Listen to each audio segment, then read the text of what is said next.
Apa kabar pemirsa? Bersama saya Nindya Rima, kita kembali lagi di Lobi Belajar Lebih Memahami. Dan kali ini pemirsa, kita akan membahas seputar menakar serapan APBD 2014 dan melihat proyeksi APBD 2015. Kita akan berbincang-bincang bersama Ketua DPRD Kota Surabaya, Bapak Insinyur Armuji, dan nanti kita juga akan melihat bersama-sama ya bagaimana proyeksi APBD tahun 2015 yang sempat terganjal atau molor dalam pengesahannya. Begitu pula kenapa sih APBD tahun 2014 itu bisa kurang optimal.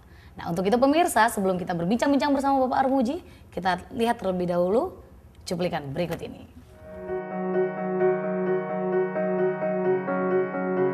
Setelah melalui serangkaian pembahasan yang cukup panjang, akhirnya anggaran pendapatan dan belanja daerah Kota Surabaya tahun 2015 digedok pada 12 November 2014 senilai 7,26 triliun rupiah. Publik mencatat penyerapan APBD Kota Surabaya hingga bulan Oktober 2014 sangat rendah. Sejumlah proyek di Surabaya gagal direalisasikan pemerintah kota di bawah kendali Tri Risma hari ini. Bahkan anggaran yang belum dipergunakan lebih dari 60%. Mayoritas yang bermasalah adalah dinas-dinas yang bersentuhan langsung dengan proyek publik.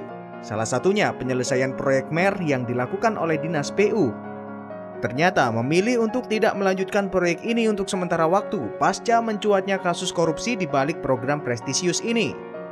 Terkait rendahnya serapan anggaran itu, anggota DPRD Kota Surabaya yang baru dilantik melakukan pembahasan untuk evaluasi dinas-dinas yang merupakan satuan kerja perangkat daerah dalam kendali Pemkot Surabaya.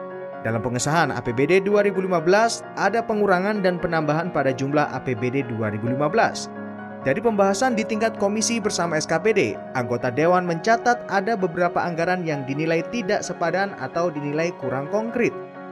Salah satu yang cukup menggelitik adalah adanya pengajuan anggaran untuk pawang hujan senilai 5 juta rupiah yang diajukan oleh Dinas Pendidikan Kota Surabaya serta bagian protokoler dan umum Pemkot Surabaya.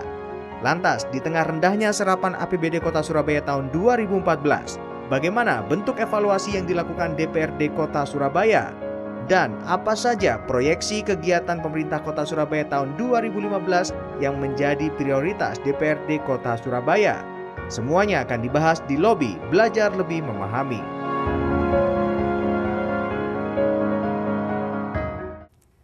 Masih di Lobi Belajar Lebih Memahami. Baik pemirsa, itu tadi kita sudah melihat sedikit cuplikan seputar tema yang akan kita angkat hari ini. Dan langsung aja kita ajak berbincang-bincang. Di samping saya sudah ada Bapak Insinyur Armuji, Ketua DPRD Kota Surabaya. Bapak apa kabar? Baik. Baik.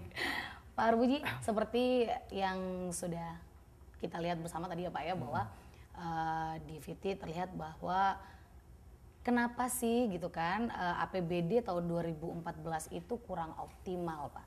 Nah itu mungkin saya bisa dapat tanggapan dari Pak Armuji sendiri karena saya melihat dari sekian sumber gitu ya. Kabarnya 60% dari APBD 2014 itu yang tidak terserap ya Pak ya. Dan berarti kan hanya di bawah 40% yang digunakan APBD 2014. Seperti apa Pak? Ya, jadi begini. Bulan kemarin memang APBD 2014 itu serapannya masih mencapai sekitar 60% lebih. Artinya nanti kalau dihitung pas mau tutup akhir tahun Desember itu ya kurang lebih mudah-mudahan bisa 80%. Mudah-mudahan ini tinggal sisa waktu yang 1 bulan ya. 1 bulan ini. Oleh karena itu memang banyak sekali proyek-proyek yang memang belum terrealisasi, belum waktunya selesai dan segala macamnya.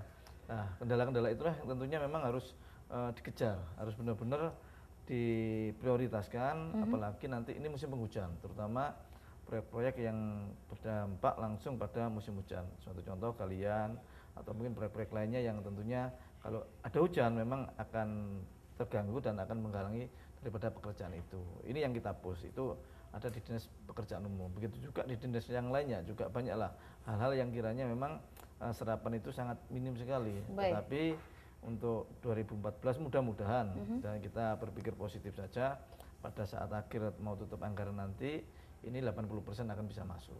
Baik, baik. Nah, untuk dari angka sendiri Pak, berapa besar sebenarnya anggaran yang tidak terserap di tahun 2014? Anggarannya sih masing-masing dinas macam-macam. Jadi kita belum bisa memprediksi karena kan ini masih dalam kurun waktu berjalan. Jadi persentasenya saja yang kemarin kita hitung gitu. Kalau anggarannya setiap SKPD itu mempunyai suatu variatif, mempunyai suatu kegiatan yang berlain-lain. Jadi kalau serapan kemarin itu cuma 68%, oleh karena itu nanti tadi yang seperti saya katakan bisa 80% pada saat akhir untuk anggaran. Baik, baik. Apakah optimis Pak untuk hal itu? Karena kan kurang lebihnya ada sekian proyek besar ya, termasuk proyek Jalan Mer itu mungkin Pak yang juga masih mangkrak hingga saat ini. Bagaimana tanggapan Pak? Ya, memang salah satunya adalah Mer, itu yang proyek sebenarnya menjadi skala prioritas untuk pemerintah Kota Surabaya. Karena kemarin ada suatu kejadian yang masuk ke salah hukum dan tentunya kemarin waktu kita ajak hearing, kita tanyai, komisi-komisi menanyakan seperti itu proyek itu ada yang panitia tidak berani untuk melaksanakan lagi karena takut tersangkut dengan masalah-masalah seperti itu. Ini yang tentunya harus kita push. Jadi jangan ada suatu ketakutan dan itu nilainya cukup besar, bukan cuma di Mer. Mungkin juga ada proyek yang di Wiyung, ada juga yang di wilayah Ahmad Yani. Itu kan juga suatu 4 frontage road itu juga ya Pak. Itu lah, itu yang proyek-proyek PU ini yang paling banyak memang di Dinas Pekerjaan Umum dan situlah memang banyak yang serapan itu tentunya harus benar-benar dioptimalkan. Jangan sampai nanti tidak terlalu optimal, akhirnya banyak proyek yang mangkrak. Baik, baik, baik. Nah, terhadap SKPD yang penyelesaiannya masih rendah itu Pak ya, apa evaluasi dari DPRD Kota Surabaya sendiri? Jelas kita mengevaluasi, teman-teman kita tugasi untuk sidak dan kendala di sana itu memang kendala di lapangannya faktor teknis atau faktor non teknis atau mungkin faktor-faktor lainnya. Kalau faktor teknis tentunya mungkin ya toh ada galian-galian yang memang di situ kadangkala ada pipa yang memang harus ada spesialisasi yang pindah. Ada mungkin ada sambungan-sambungan seperti kayak Telkom atau sambungan yang lainnya itu memang butuh waktu pemindahan khusus yang mana nanti di salah satu sisi tidak merugikan. Nah, hal-hal semacam inilah yang tentunya kita stressing supaya benar-benar ada suatu kerjasama di antara si kontraktor sendiri yang mengerjakan proyek pemerintah kota dengan orang-orang yang instalasi-instalasi yang berkaitan dengan Telkom, mungkin dengan yang lain-lainnya. Nah, ini yang tentunya harus terkoneksi supaya nanti bisa ada kerjasama, bisa saling mempercepat daripada proyek itu sendiri. Baik, DPRD Kota Surabaya sendiri sudah memberikan evaluasi banyak terhadap setiap SKPD yang pekerjaannya belum selesai tersebut ya Pak ya? Pasti, kita sudah tegur mereka SKPD terkait supaya kalau minta anggaran tentunya harus bisa memprediksi pada tahun sekian schedule tahap pertama, tahap kedua maupun tahap ketiga. Ini benar-benar mereka sesuai dengan schedule. Jangan sampai nanti alasannya ABC, tentunya mereka dengan alasan begitu tidak bisa menyerap satu anggaran APBD yang sudah kita benar-benar kita maksimalkan di sana. Baik, baik. Lalu untuk anggaran APBD yang 2014 ini apabila sampai dengan titik akhir belum juga bisa terselesaikan Pak, bagaimana anggaran ini apakah akan tetap diterima oleh SKPD tersebut atau ditarik kembali oleh DPRD Kota? Ya tentunya tetap menjadi suatu catatan. Apabila tidak terserap akan menjadi suatu catatan di SKPD mana, di proyek titik mana. Pada saat anggaran 2015 misalnya mereka akan menganggarkan seperti itu lagi. Tentunya kita benar-benar harus evaluasi. Kita beri enggak ini? Karena yang tahun kemarin misalkan tidak terserap. Tapi mudah-mudahan kita berpikir positif bisa terserap lah. Baik, baik, baik, baik. Oke, pemirsa, kita akan lanjutkan obrolan kita bersama Bapak Insinyur Armuji seputar menakar serapan APBD 2014 dan proyeksi kegiatan dalam APBD tahun 2015. Jadi jangan kemana-mana, tetap di Lobi, belajar lebih memahami.